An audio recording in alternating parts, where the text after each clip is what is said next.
closer to home, and I'd like you to introduce Mike Dunbar, Managing Director and CEO of Emmerson Resources. Tell us all about Tennant Creek and some of their New South Wales projects. Over to Mike. Thanks very much, and thank you for the organisers for the opportunity just to talk about Emmerson and what we've been doing. Similar to Carl, we're also in the warmest part, but slightly warmer than Greenland in the centre of Western Australia, of Northern Territory. Tennant Creek is slightly warmer than Greenland. You won't see any snow on any of the slides that I'll present, that's for sure. And okay. Okay, it doesn't want to move forward.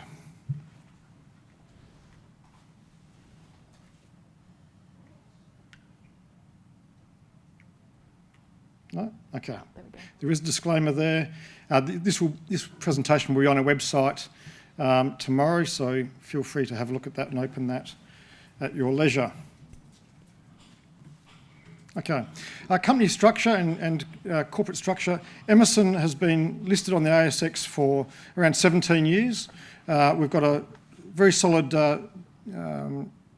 board of directors who have been with the company, and a very stable board for a long time, and a very large group of investors, including a number of funds who are on our register. The current market capitalisation is around $28 million, and importantly, we've got $3.8 million of our own in the bank at this stage. So what I'd like to do is discuss two of our main projects. Our New South Wales projects, I'll mention that first, before going to our main area of focus, which is in Tennant Creek in central Northern Territory. In New South Wales, we hold around 500 square kilometres of land in the Macquarie Arc, and surrounded by a number of the large mining houses in Australia. And through our projects, we've continued to do a lot of exploration and have identified a number of areas of sulphide mineralisation, including at our Keola project. First of all, Wellington to the north is up near Dubbo. Kadungle and Firefield. This clicker really doesn't like me today. And then Keola to the south. At Keola, we've already drilled and intersected some sulphide skarn mineralisation, and we're currently evaluating that and reviewing how we're going to move forward with these projects. Exploration for porphyry copper styles of mineralisation that are well known in this world-class mineral system and region really are for the larger companies to be exploring, and so we'll look at how far we can advance these projects before moving on to other projects and joint venturing off. Moving to Northern Territory, as I mentioned, in the centre of Northern Territory. We've been there since we listed in 2007, and we believe we've got the best ground in the region. And the reason for that, our ground is in the centre there, the reason for that is to the east, where there's been a major pegging rush in the last few years. You've got the Georgina Basin, which is a cover sequence over the top of the bedrock. As a result of that, exploration in that region to the east is undercover and therefore expensive and high-risk exploration. Our focus has been to the west, where the material, the Warramunga Formation, outcrops and is far easier and cheaper to explore. So, first of all, I'd like to just mention some of the challenges and opportunities in Tennant Creek. So you can see here 5 of the deposits, and there are 18 major deposits within the Tennant Creek mineral field, 5 of them here, and demonstrating the size of these systems. So Warrego, Noble's Knob, Gecko, White Devil and Juno, for example. So people think, why would we be looking for deposits which are so small? And the answer is quite simple. Look at the history of the system and look at the history of the field. Warrego produced at 8.7 grams per tonne and 2% copper. Noble's Knob, 16 grams gold. Gecko, 1.2 gold and 4% copper. White Devil, 15 grams gold. And the little tiny deposit down the bottom there is Juno.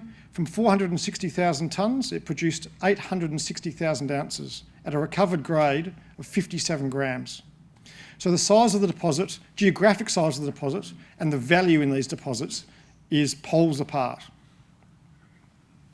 So this is the tenement package we've got. And as I mentioned, on our ground, of the 18 best deposits in the Tennant Creek mineral field, 12 are on our ground.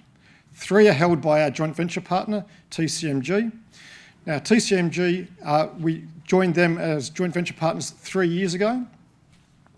What we are doing, they are earning into our project by spending $10.5 million on exploration, for an exploration joint venture, but also a mining joint venture. As part of that mining joint venture, they are securing a processing plant that they will mine our material and material that they own on their 100% owned ground themselves.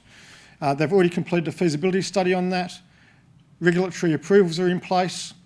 Accommodation villages are already in place. And key financing agreements are nearing completion for TCMG at this stage.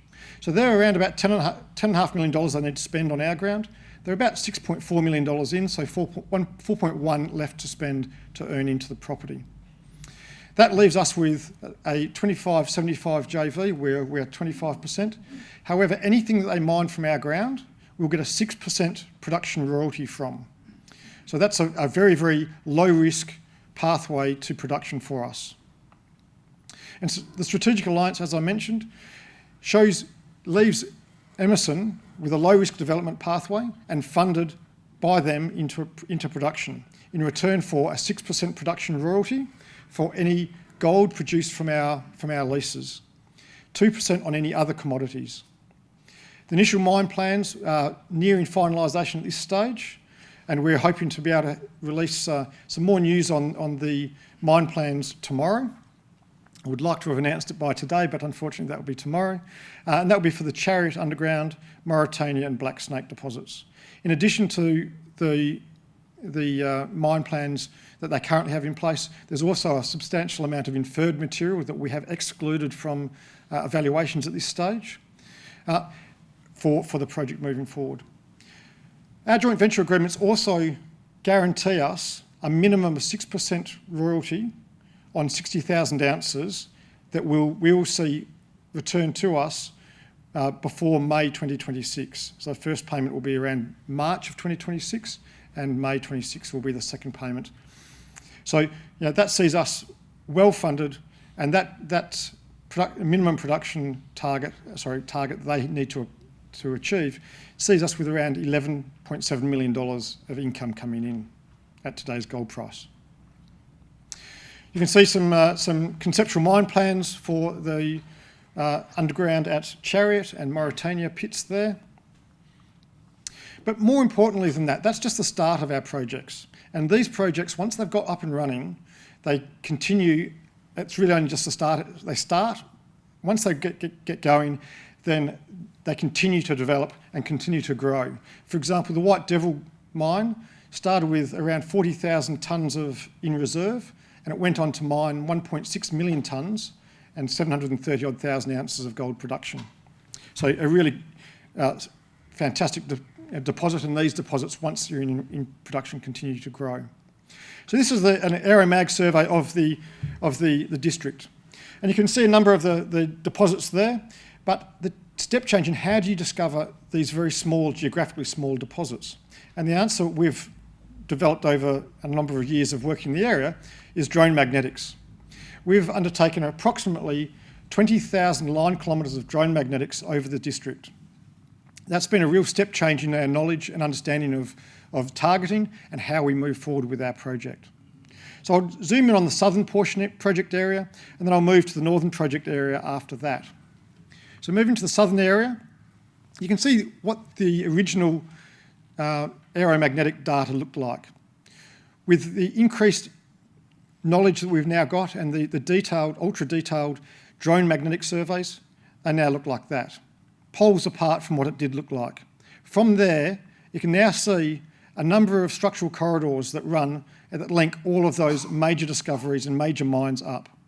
So to remind you, around, hopefully it's going to work, Noble's Knob here, produced over 1 million ounces. Juno was that incredibly high grade 800,000 ounce deposit here. On our ground in here, we've got the Eldorado mine that mined over 20 grams. And you can see that corridor running all the way through here. To the north, there's also the Golden 40 mine that produced at 12 grams. The Pico mine, which is off our ground, that's held by a company called Elmore. And then Argo was also to the north. Moving to the northern project area, and again, you can see a sea of blue there. Really, there are a couple of small targets that you can identify, but very few compared to the new data that we've uncovered. So what I'll look at doing here really is identifying two particular targets that we're looking at. The Troy discovery and Hermitage. Hermitage is on our 100% owned ground. The rest of the ground is joint venture ground. So Troy was a deposit. There's a structural corridor that you can again see in the northern area. So Troy was a deposit that was drilled in around the early 2000s and has never been followed up. And it's hard to believe that a drill intersection of 63 metres, over 63 metres at more than 2.5% copper has never been adequately followed up. Hasn't been drilled at shallow depths at all or along strike. And you can see from the detailed magnetics that the bullseye anomaly is very, very clear, and the ongoing geophysical modelling that we're doing will better target and identify that zone. Moving to the Hermitage project, which is 100% owned by Emmerson. Some fantastic drill intersections from the early discovery holes included 119 metres at 3.3% copper and just under 0.9 grams gold, 94 metres at 2.4 and 5.5 grams gold. So some fantastic high-grade intersections and discovery from this area. Recently, we've identified that there is a fault that we had previously believed cut the mineralisation and cut the deposit at depth. We've recently identified a number of drill holes underneath the fault, which means that this deposit is now open, up plunge to the east, down plunge to the west, and at depth below that low angle fault. So in summary, we are continuing to unlock the high grade, high value assets in Tennant Creek with both very high grade gold and high grade copper discoveries. We have an emerging royalty business through our partnership with TCMG, where they'll do the mining and we will receive a very valuable royalty from our deposits.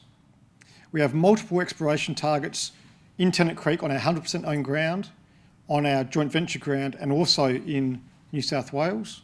We are well funded with $3.8 million in the bank of our own and an additional $4.1 million of additional funding from our joint venture partners over the next couple of years that see us having approximately $8 million of exploration funding available to us. I'll remind you that we have also got the minimum production target payment due from TCMG should they not have produced 60,000 ounces by the end of the 5-year period. That will also be due to us in about 18 months to 2 years' time. And on top of all of that, we've got a very experienced board and management team to assist growing this business going forward. So thank you very much for your attention. Thank you, Mike. Right, what an exciting project from Emmerson. Any questions for Mike Dunbar? Any? No? Any hints on that announcement tomorrow, Mike? Yeah, look, the market's closed, so I can tell you what it's regarding. We are announcing tomorrow the ore reserves from Chariot, Mauritania and Black Snake deposits. Those deposits, this will be the first reserve that will have been announced for JORC 2012 reserves that will be announced for the Tennant Creek mineral field since 2002. So yeah, looking forward to having that out in the public arena tomorrow. So thanks very much for your attention. Fantastic, thank you, Mike.